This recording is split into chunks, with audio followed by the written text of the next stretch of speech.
உலகில் எங்கே பார்த்தாலும் பல்வேறு குற்றங்களும் அரங்கேறிக் கொண்டிருக்கின்றன.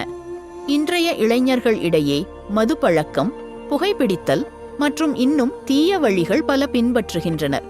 அவர்கள் தங்கள் வாழ்க்கையை போதைக்கு அடிமையாக்கிவிட்டார்கள் என்பதை மறந்துவிடுகிறார்கள்.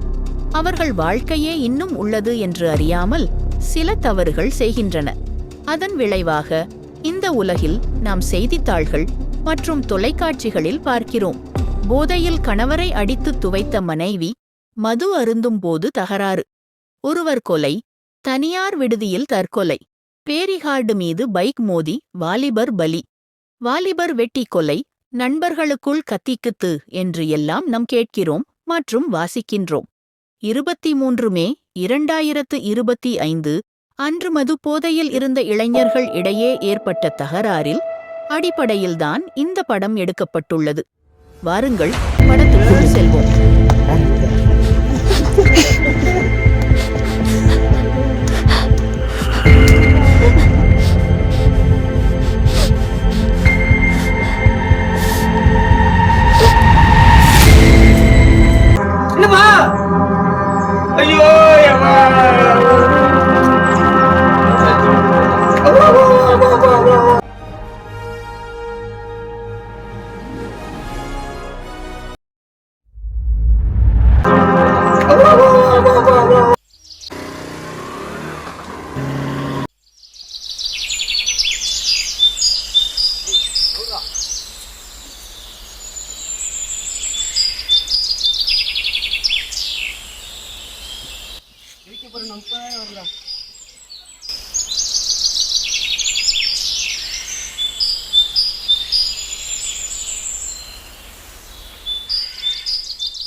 ஜெயிச்சிட்டேன்டா.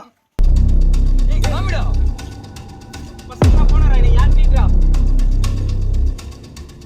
நான் கால் பண்ணி வந்துட்டேன். ஏய் எங்கடா நீங்க எல்லாம் வாங்கடா. சண்டே போலவே கேம் பண்ணிட்டீங்க.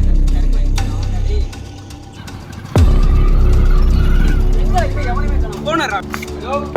ஏய் வாங்கயா, மணி ஆச்சுடா, வாயா, கடைக்கு போனியா? ஆயா. வரேன் வா.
சொன்னார் அப்படின்னு தான் சேர்த்து வச்சான்.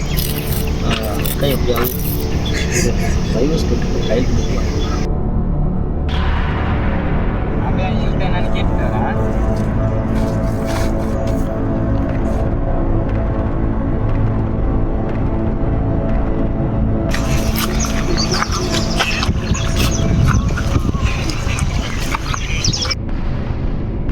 என்னடா ஓடி போனது எல்லாம் ஓடி போனது அவங்க எல்லாருக்குமே தெரியும். சரிங்களா, நல்லா கேட்டவங்களுக்கு தெரியும். எனக்கு என் மச்சான் இப்போ வந்துட்டு இந்த பிள்ளைக்கு மச்சானுக்கு சம்மந்தம் இல்லை. ஒரு டைம் டேய், அந்த பொண்ணு எங்கே இருக்குன்னு எங்களுக்கு தெரியாது. அதுக்கு இதுக்கு எங்களுக்கு சம்மந்தம் கிடையாது. தயவுசெய்து கிளம்பி போயிடு. கைத்து போனா வேற மாதிரி பார்த்தீங்க. ஏய், என்ன பண்ண முடியுமோ பண்ணிக்கடா போடா. நீ யாருக்கு தெரிஞ்ச கட்டியா போ.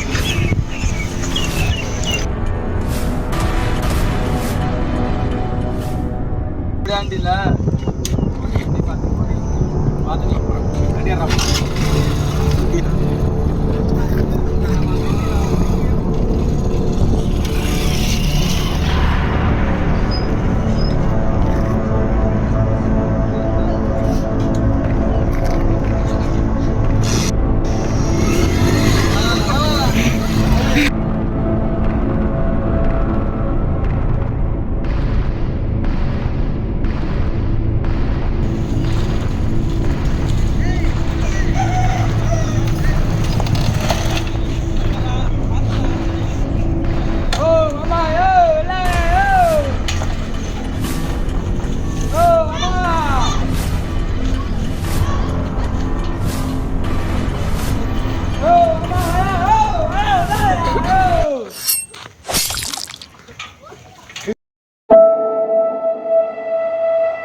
என்னப்பா?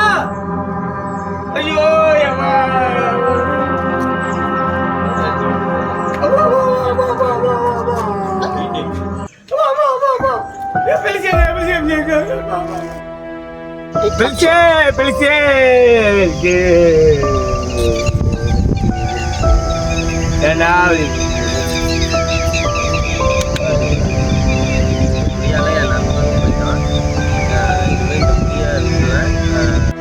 குடியால என் நண்பனே போயிட்டான்.